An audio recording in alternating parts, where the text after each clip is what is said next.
Voyager 2 हमारी पृथ्वी से सबसे दूर मौजूद दूसरा स्पेसक्राफ्ट है। इसे 1970 के दशक में लॉन्च किया गया था और अभी तक यह बिल्कुल सही तरीके से हमें डेटा सेंड कर रहा था। लेकिन कुछ हफ्ते पहले नासा के वैज्ञानिकों ने इस स्पेसक्राफ्ट से अपना कनेक्शन खो दिया। यह खबर पूरी साइंटिफिक कम्युनिटी के लिए बहुत ज्यादा चौंकाने वाली थी। अगर आप साइंस न्यूज में इंटरेस्ट रखते हैं तो आपने यह नोटिस किया होगा कि कैसे हर साइंटिफिक वेबसाइट इसी खबर को कवर करने में लगी हुई थी। क्या अब वॉयेजर 2 हमेशा के लिए हमसे कांटेक्ट तोड़ चुका है और क्या अब कभी भी इससे कांटेक्ट को रिस्टोर नहीं किया जा सकेगा? क्या यह 2027 यानी अपनी 50वीं एनिवर्सरी से पहले ही हम इंसानों से दूर हो जाएगा? आज के इस वीडियो में हम इसी बारे में चर्चा करने वाले हैं, इसलिए इसे अंत तक जरूर देखिएगा। जुलाई में नासा के वैज्ञानिकों ने पब्लिक में एक बहुत ही चौंकाने वाली न्यूज को शेयर किया। उन्होंने बताया कि वह वॉयेजर 2 से अपने कांटेक्ट को खो चुके हैं। यह स्पेसक्राफ्ट स्पेस इंडस्ट्री के लिए बहुत ही ज्यादा स्पेशल है। 1977 में वॉयेजर 1 और वॉयेजर 2 को लॉन्च किया गया था और इन दोनों का ही मकसद था सौरमंडल के भारी हिस्से को स्टडी करना। वैज्ञानिक चाहते थे कि वह जुपिटर, सैटर्न, यूरेनस और नेपच्यून पर अच्छे से रिसर्च कर पाए और इसी वजह से इन स्पेसक्राफ्ट्स को लॉन्च किया गया था। वॉयेजर 2 पहला ऐसा स्पेसक्राफ्ट था जिसने इन चारों ग्रहों के पास से एक फ्लाईबाय किया था और इनसे जुड़े बहुत सारे डेटा को वैज्ञानिकों के साथ शेयर किया था। उस डेटा में इन ग्रहों से जुड़ी बहुत सारी इंफॉर्मेशन थी, जैसे इनके वायुमंडल में मौजूद गैसेस, वहां चल रहे विशाल तूफान और इन ग्रहों के बाकी फिजिकल फीचर्स। 21 जुलाई 2023 को नासा की जेट प्रोपल्शन लेबोरेटरी ने यह अनाउंस किया कि उन्होंने वॉयेजर 2 से अपना कांटेक्ट खो दिया है। असल में वह उस स्पेसक्राफ्ट को कुछ कमांड सेंड कर रहे थे और इसी दौरान स्पेसक्राफ्ट ने अपनी दिशा को बदल लिया। अगर आपको नहीं पता तो बता दूं कि इतने दूर मौजूद स्पेसक्राफ्ट से कांटेक्ट करने के लिए वैज्ञानिक इसके एंटीना को हमेशा ही पृथ्वी की तरफ पॉइंट करके रखते हैं। अगर एंटीना की दिशा को हल्का सा भी बदला जाए तो स्पेसक्राफ्ट पृथ्वी से कांटेक्ट नहीं बना पाता है। JPL के वैज्ञानिकों द्वारा भेजी गई कमांड्स ने इस स्पेसक्राफ्ट को 2 डिग्री से घुमा दिया था, जिस वजह से इसका एंटीना पृथ्वी से मिस अलाइंड हो गया था। इसी वजह से वैज्ञानिक इससे कांटेक्ट नहीं कर पा रहे थे। यह स्पेसक्राफ्ट हमारी पृथ्वी से 19 अरब किलोमीटर की दूरी पर मौजूद है और इसका दूसरा साथी यानी वॉयेजर 1 पृथ्वी से सबसे दूर जाने वाला आर्टिफिशियल ऑब्जेक्ट है। यह जानकर आप चौंक जाएंगे कि वॉयेजर 1 फिलहाल हमारी पृथ्वी से 24 अरब किलोमीटर की दूरी पर मौजूद है। ये दोनों ही स्पेसक्राफ्ट हमें इंटरस्टेलर स्पेस के बारे में लगातार नई नई जानकारी भेजते रहते हैं। इन दोनों को ही रेडियो एक्टिव एलिमेंट्स का इस्तेमाल करके पावर किया जाता है। ऐसा इसलिए है क्योंकि रेडियो एक्टिव एलिमेंट्स धीरे धीरे खराब होते हैं और खराब होने के साथ साथ यह एनर्जी को रिलीज करते हैं। इसी एनर्जी का इस्तेमाल स्पेसक्राफ्ट अंतरिक्ष में आगे बढ़ने के लिए करते हैं। वॉयेजर 2 से कांटेक्ट टूटने के बाद पूरी साइंटिफिक कम्युनिटी में इस बात की चर्चा होने लगी थी। असल में ये ऐसा पहली बार नहीं था जब वैज्ञानिकों ने इस स्पेसक्राफ्ट से अपने कांटेक्ट को खोया हो।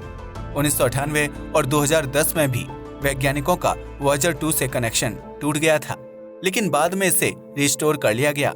21 जुलाई 2023 को पब्लिश की गई न्यूज में भी वैज्ञानिकों ने यही बताया था कि वह इस बार भी वॉयेजर 2 से अपने कांटेक्ट को किसी न किसी तरह से रिस्टोर कर लेंगे।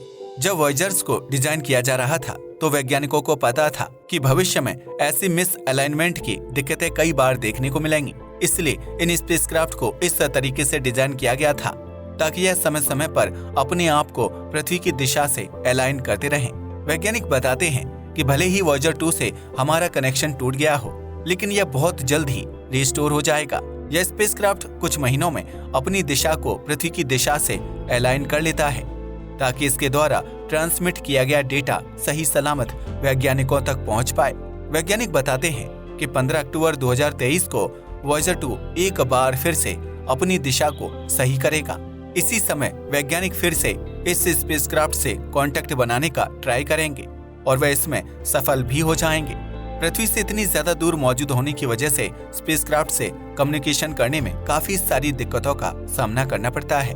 इनमें सबसे बड़ी दिक्कत तो असल में दूरी ही है। आपको जानकर हैरानी होगी कि पृथ्वी से वॉयेजर 2 तक एक मैसेज जाने में करीब 18 घंटे का समय लगता है और वॉयेजर द्वारा भेजे गए रिप्लाई को रिसीव करने में भी करीब इतना ही समय व्यतीत होता है। यही कारण है कि इस स्पेसक्राफ्ट से कम्युनिकेट करना इतना ज्यादा कठिन है।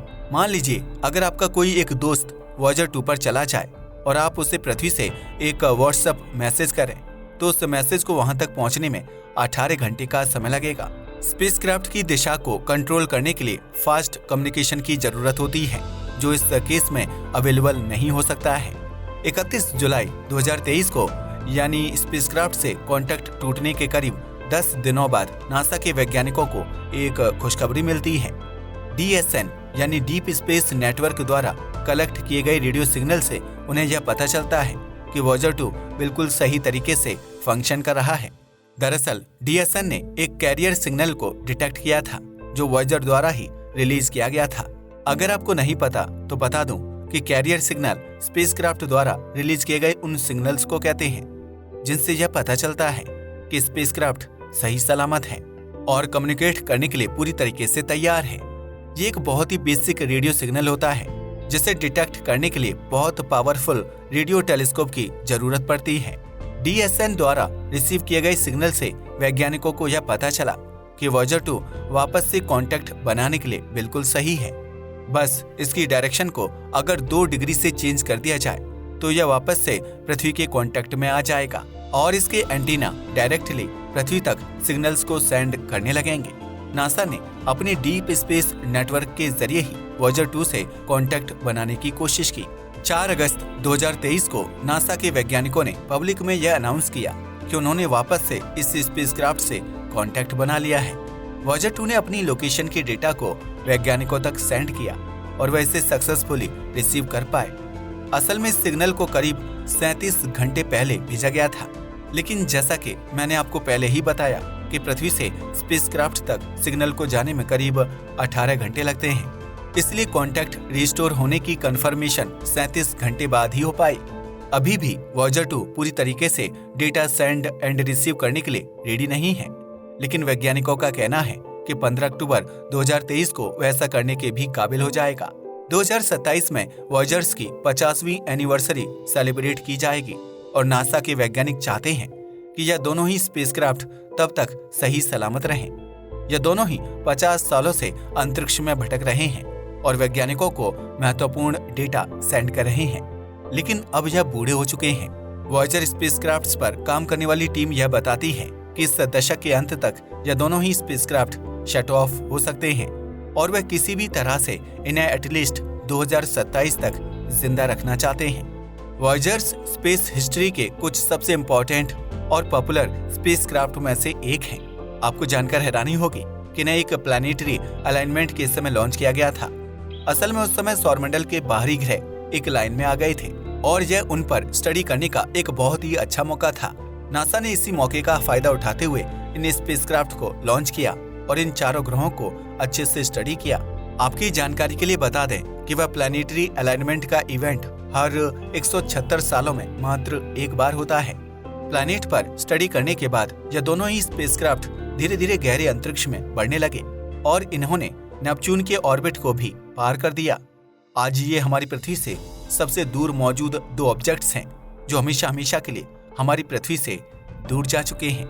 आज के वीडियो के लिए बस इतना ही। धन्यवाद।